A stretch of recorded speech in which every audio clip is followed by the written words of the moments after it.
21 अगस्त साल 1986, समय रात के लगभग 9 बजे।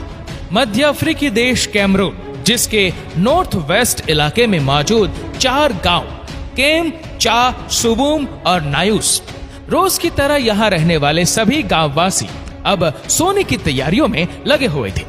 दिन भर की थकान और कड़ी मेहनत के बाद समूचा इलाका एक मीठी नींद में लगभग जा ही चुका था। लेकिन तभी अचानक एक धमाका होता है, एक ऐसा धमाका जिसे सुनकर बहुत से लोग चौंक जाते हैं। तो बहुत से गांव वासियों को वह धमाका भयभीत भी कर देता है। किसी को कुछ समझ में नहीं आता कि अचानक ये धमाका क्यों, कैसे और कहां पर हुआ। ये जानने के लिए सभी लोग तुरंत अपने घरों से बाहर निकलते हैं और देखते हैं कि रात के अंधेरे में नायूस झील के बीचों बीच दानव खड़ा हुआ है। एक दानव जो झील के पानी से ही बना था और तेजी से ऊपर की ओर बढ़ रहा था। लोगों को कुछ भी समझ नहीं आ रहा था कि अचानक ये सब क्या हो रहा है। जो झील हमेशा से शांत रहती थी, आज उसमें अचानक ये तूफान कैसे आ गया। सभी गांववासी ये सोच ही रहे थे कि तभी पानी का झरना पहले तो कई फीट की ऊंचाई पर पहुंचकर बादल का रूप लेता है और फिर तेजी से झील के किनारे बसे चारों गांव के ऊपर छाने लगता है। अभी कुछ ही मिनटों का समय बीता था कि गांव के लोग देखते हैं कि वो बादल तेजी से करीब 350 फीट व्यास, मतलब 2.5 मीटर के एक गोलाकार बादल में बदल जाता है और चारों ओर छाने लगता है। अब वह समय आ चुका था जब धरती और आसमान के बीच इन रहस्यमयी बादलों का घेरा था, जो हर किसी की मानो सांसें उखाड़ने लगा था। हर तरफ हाहाकार मचा था। घने बादलों का दृश्य तो डरावना था ही, उसकी वजह से अचानक आई ऑक्सीजन की कमी से जब सभी लोगों का दम घुटने लगा तो लोग और भी ज्यादा डर गए। जब तक लोगों को यह समझ आता कि एक शांत झील दानव के रूप में कैसे बदल गई और उसकी वजह से लोगों का दम कैसे घुटने लगा, उससे पहले वो रात बीत गई और 21 अगस्त की वो रात अपने साथ करीब 1800 लोगों की जान भी ले गई। दोस्तों, ये भयानक हादसा इतिहास के पन्नों में दर्ज है, जिसे जब भी खंगाला जाता है तो ये कहानी इन 4 गांव के आसपास ही मंडराती रहती है। हालांकि इस हादसे का असर नायूस झील से करीब 25 किलोमीटर की दूरी तक हुआ था, लेकिन इस हादसे का सबसे बड़ा शिकार नायूस और काम गांव के लोग हुए थे, जहां औपचारिक आंकड़ों के अनुसार 1786 लोग व जिनकी मौत की पुष्टि आज तक नहीं हो पाई। ऐसे करीब 1800 लोग एक ही रात में इस हादसे में मारे गए थे। कुछ लोगों ने इस भयानक मौत को रात भर अपनी आंखों से देखा, तो वहीं कुछ लोग इसे बिना देखे ही अपनी मीठी नींद के साथ कभी ना खत्म होने वाली मौत की नींद में चले गए। इस आपदा का असर नायूस गांव पर तो ऐसा पड़ा कि सैकड़ों लोगों की संख्या वाले इस गांव में केवल 4 लोग ही जीवित बचे थे। ऐसे ही इकलौता व्यक्ति जो मौत के मुंह में जाकर उस रात वापस आए थे, उनका नाम था जोसेफ नकवेन, नायूस गांव का वासी, जिसकी आप बीती के आधार पर ही दुनिया ये जान पाई कि उस भयानक रात में ऐसा क्या हुआ था और किस तरह जोसेफ मौत के मुंह से बाहर आए और किस कारण एक ही रात में करीब 1800 लोग और 35 मवेशी उस भयानक हादसे में मारे गए। हादसे के बाद एक इंटरव्यू में जोसेफ ने इस हादसे की पूरी कहानी सुनाई और बताया कि उस रात वो बहुत जल्दी ही सो गए थे और तभी अचानक देर रात उनकी आंख खुलती है। होश में आते ही वह कुछ भी बोल नहीं पा रहे थे। मुंह खोलने का प्रयास करने के बाद भी उनका मुंह खोलने को तैयार नहीं था। एक अजीब सी गंदी बदबू उनके चारों ओर फैली थी, मानो वो अपने घर में नहीं बल्कि कहीं नाली के किनारे पड़े हो। जोसेफ ने बताया कि इस हालत में जैसे जैसे उन्हें होश आ रहा था तो उन्हें सबसे पहले अपनी इकलौती बेटी का ख्याल सताने लगा था, जिन्हें वह दिखाई तो नहीं दे रही थी, लेकिन उनकी आवाज उनके कानों में साफ साफ सुनाई दे रही थी। जोसेफ के अनुसार उन्हें ऐसा लग रहा था मानो वो खर्राटे ले रही हो। जब उन्हें आधा अधूरा होश आया तो सबसे पहले वह देखते हैं कि उनके समूचे शरीर पर घाव के निशान थे। ये उन्हें कैसे मिले ये तो वो नहीं जानते थे, लेकिन घाव की तकलीफ, दम घुटने से आवाज का ना निकलना और कमजोर शरीर उन्हें इतना बेबस कर रहा था कि वह अपने सामने लेटी अपनी बेटी को धुंधला धुंधला तो देख पा रहे थे, लेकिन उनके पास पहुंच ही नहीं पा रहे थे। लेकिन जोसेफ फिर भी जैसे तैसे करके अपनी बेटी के पास पहुंचते हैं और पाते हैं कि वह मर चुकी थी। ऑक्सीजन के अभाव में उनकी बेटी का दम घुट चुका था, जिसके कारण वह नींद में ही चल बसी। ये देखने के बाद जोसेफ जोर जोर से रोने लगी। घर में खुद को अकेला पाकर वह मदद मांगने के लिए घर से बाहर निकले, लेकिन घर के बाहर का दृश्य जोसेफ को और भी ज्यादा भयभीत कर गया, क्योंकि जोसेफ की आंखों के सामने सैकड़ों लाशें बिछी थी। उनके सभी पड़ोसी दम घुटने के चलते मर चुके थे। कहीं लोग मरे पड़े थे तो कहीं जानवर। जोसेफ का पूरा गांव शांत हो चुका था। खैर, जो होना था वह तो अब तक हो ही चुका था।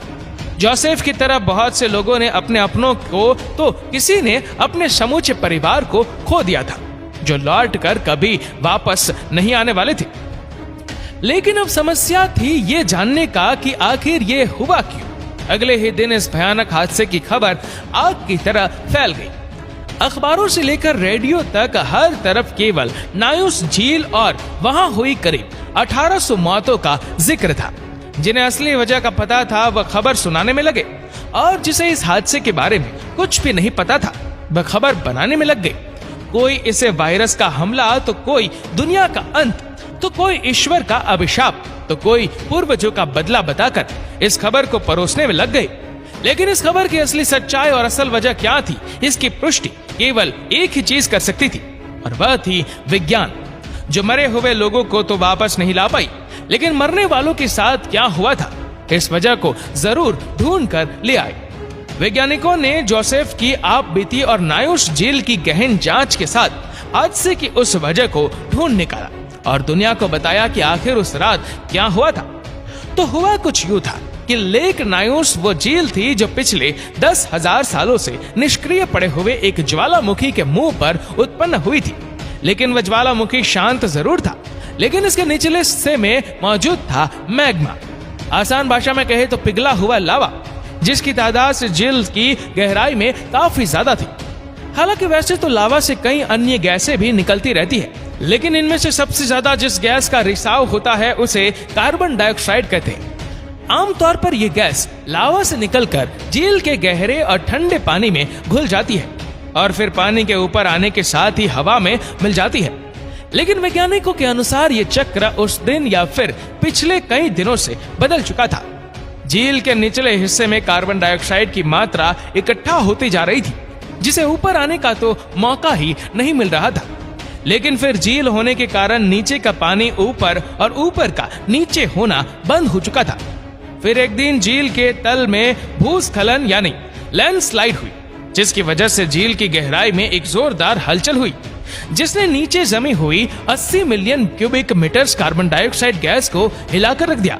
इस झटके के कारण कार्बन डाइऑक्साइड तेजी से पानी की ऊपरी सतह पर आई, जबकि ऊपर का पानी इतना ठंडा नहीं था कि वह कार्बन डाइऑक्साइड को घोल सके, जिसके कारण वह बबल बन गई और इतनी तेजी से निकली कि पहले तो पानी और गैस का झरना तैयार हुआ, फिर इस गैस ने बादल का रूप ले लिया।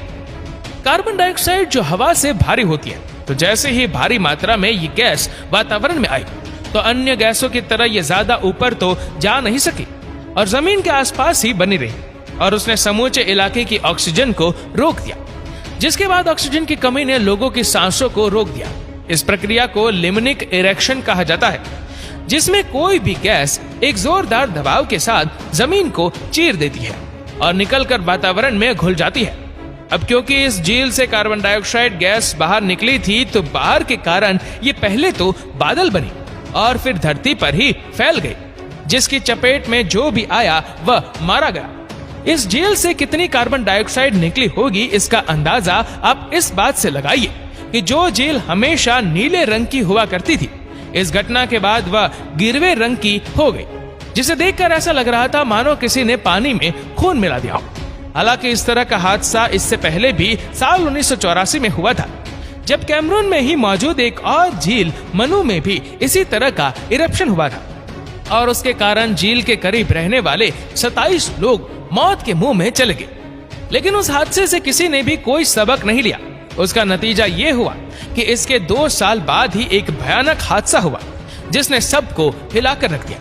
लेकिन इस घटना के बाद स्थानीय सरकार को यह एहसास जरूर हो गया कि अब वो समय आ गया है जब इस तरह की प्राकृतिक आपदाओं से निपटने के लिए कुछ ठोस कदम उठाने होंगे, वरना क्या पता अगली बार 1800 की ये संख्या दुगनी या फिर तिगनी हो जाए। इसके लिए इस झील में कुछ प्लांट लगाए गए, जिसमें वैज्ञानिकों ने झील के बीचों बीच एक बड़ा सा पाइप झील की गहराई में गाड़ दिया। इसका एक सिरा पानी के भीतर और दूसरा हवा में है, जिससे आज निरंतर जमा होने वाली कार्बन डाइऑक्साइड गैस बाहर निकल रही है। हालांकि इस प्रोजेक्ट के शुरुआती दौर में 3 पाइप और उसके बाद 2 और पाइप, मतलब कुल 5 पाइप लगाने का प्रस्ताव दिया गया था। लेकिन सरकार की लापरवाही का यह नतीजा हुआ कि आज भी नायुस झील में केवल एक पाइप के सहारे ही प्रकृति को चैलेंज किया जा रहा है।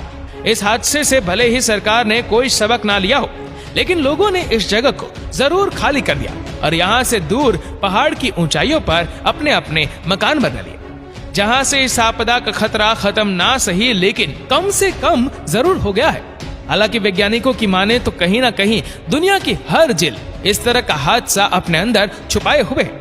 लेकिन फिर भी अगर उनके अनुसार आने वाले समय में इस तरह का हादसा फिर से कहीं होता है तो वह झील या तो फिर से एक बार नायुसी होगी या फिर लेक मनून और लेक क्यू में से कोई एक।